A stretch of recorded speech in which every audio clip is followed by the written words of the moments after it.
It's a Saturday, the weather forecast isn't bad, we're excited, we're looking forward to flying up to Dargaville to meet our friends at the Aero Club there, who every Saturday put on a wonderful lunch. It's a fundraiser for the club, and great opportunity to meet with all the people that we like up there, and lots of other people we expect who will fly in from various places in North Island, New Zealand. Yesterday's flight to Pauanui started on the same runway as we use today, but yesterday we went up the coast. Today we're heading more or less inland, going past the town of Waihi, and we're covering the ground at quite a lick here. As you can probably tell from the smoke over on the right there, we've got a bit of a tailwind. Over the hills, out onto the Hauraki Plain, and past the winding river up to the Hauraki Gulf, or the Firth of Thames, depending on what you like to call it. We fly up the west coast of the Firth and are soon approaching Auckland. It's a huge place, the southern suburbs are way down here, and that point in front of us is called Music Point, with a K on the end of music. It points to Rangitoto Island, the youngest volcano in the collection around here, just a comparatively few hundred years since that popped up out of the sea. Over on the left is yet more city of Auckland, and now we're past the city and on our way to the mighty Kaipara Harbour. It's a bit muddy and salt marshy down at the southern end of the harbour, but where it's nearer the sea we can see just how big it really is. And there's a change happening in the sky. The weather forecast promised us rain showers, and there are some over on the east, just in time to wash a few bugs off the aircraft before we arrive at Dargaville.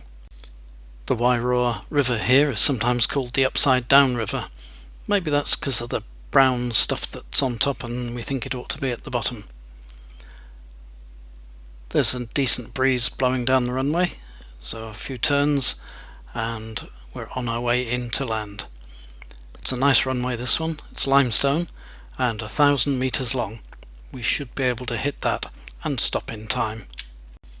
We're quite early, and as we taxi round off the runway towards the clubhouse we see that there is plenty of parking space available.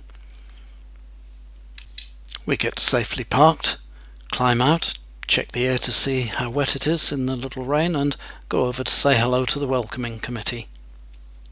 We'll skip over the lunch, which was really nice, and stroll outside now to have a look at the aircraft that are left. This one appears to be lining up, ready to fly into the fence. Surely not. That's the club trainer getting ready to go, and there's the club's gyro trainer. And this one is a recently built pit bull.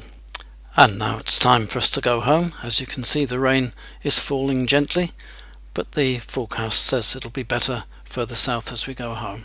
We wave goodbye to the remaining folks at the club and set off heading for the west coast, travelling first along the Wairoa River to where it comes out into the Kaipara Harbour, down to the north head of Kaipara Harbour, big sandy area this, then fly over the mouth of the harbour to the south head. The coast is long and straight here, with plenty of surf rolling in along the black sand beach. There are some places along here which are popular for Aucklanders to visit and stay because it's not very far from the big city, and this beach just coming up is Piha. That big rock there is quite well known, and there's a TV programme made there about rescuing people who get into trouble in the surf. Here is the Manukau Harbour entrance. Down at the end of that harbour is, yes, you've guessed it, Auckland. The sky is really bright here, and we track along the beach a little further, then turn in to pick up the mighty Waikato River. There's been plenty of rain around here to leave low-lying lands wet, and just up there is the bridge at Tuakau, a little town well known because Sir Edmund Hillary came from there. We've skipped over the Karangahaki Gorge there and are now at Waihi Beach. You might be recognising this view by now. Time to make a few right turns and get ready for our landing. We'll be landing on the same runway as we used to take off from. There it is, right in the middle of the picture. And as you'll see once more, as soon as the wheels touch the ground, we pretty much stop straight away. The ground is really very soft. takes a lot of engine power to taxi along the runway up to the hangar, but there we are. Hope you enjoyed that ride, and see you next time.